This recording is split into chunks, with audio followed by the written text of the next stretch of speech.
Цэцэрлэгийн багш Болзол дүрэл дааны оролцогч Хэрлэн сумын 17 дугаар цэцэрлэгийн багш Бат сайхны алдармаа бага насны хүүхдийн онцлог тохирсон гэрийн номын сантай болох түүнийг хэрхэн хэрэгжүүлж байгаа байдал.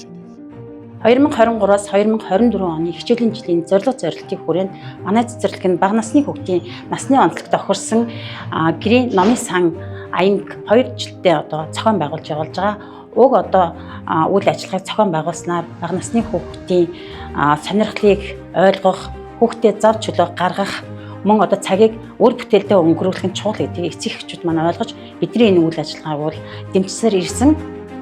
Тус бүлэгт 3-аас 4 настай 35 хүүхэд суралцдаг. Энэ насны хүүхдүүд бусдын эмийг сүйтгэж болохгүй. Өөрөө бие дан сонголт хийх чадвар эзэмшсэн байдаг учраас урагдсан намаа засварлах, үйл өрийн тухай үзэж харсан үйл явдлыг ярих чадварууд агсан байдаг. Манай бүлэг нь 35 хүүхэдтэй, түүний 30 хүүхэд буюу 85.7% нь номын сантай болсон. За энэ номын сан бол гэртээ байгуулснараа хүүхдийн хэл яриа хөгжүүлэх, ой тогтоолтыг сэтгэн бодох чадварыг хөгжүүлэхэд бол бас их ач холбогдолтой болсон. За жишээлбэл энд ингээд ярьдаг зураг тойл гэдэг ингээд энэ дээрээсээ юугаа дараад ямар амьтан бэ гэх амьтныг тань мэдэх тийм чадвар нь бол хөгжиж байгаа.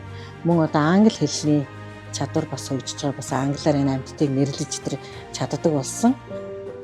2024-аас 2025 оны хичээлийн жилд хүүхэд эцэг их асран хамгаалагч нарынхаа дунд 100% оролцоотой үлгэрийг хэн сайн ярих ба челленжийг зохион байгуулж эцэг эхчүүд үлгэрээ ярьж хүүхдүүд ойлгосноо бусдад ярих үйл ажиллагааг зохион явуулснаар хүүхдийн ой тогтоолт өөрийгөө илэрхийлэх хэл ярианы чадварууд агсан үр дүнтэй харагдаж байна. Энэхүү аяны хүрээнд маань хүн маань гарсан дэвшил гэх юм бол хүүхэд маань багасаа номд дуртай болох, хайртай болох.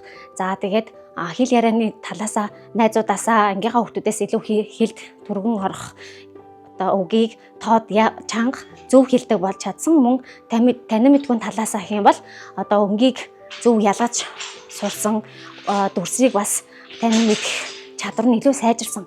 Гэр бүлийн зүгээс гэх юм бол гэр бүлээрээ цагийг зөв боловсон өнгөрүүлэх, ажлаасаа тараад уцаа мааж биш хүүхдтэйгээ илүү зөв боловсон цагийг өнгөрүүлэх давуу талуудыг бол олж авсан.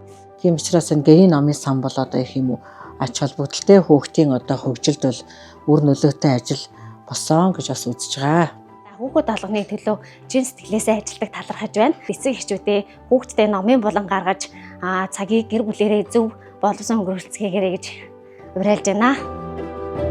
Цэцэрлэгийн багш Болзол дүрэл дааны оролцогч Хэрлэн сумын 17 дугаар цэцэрлэгийн багш Бат сайхны алдармаа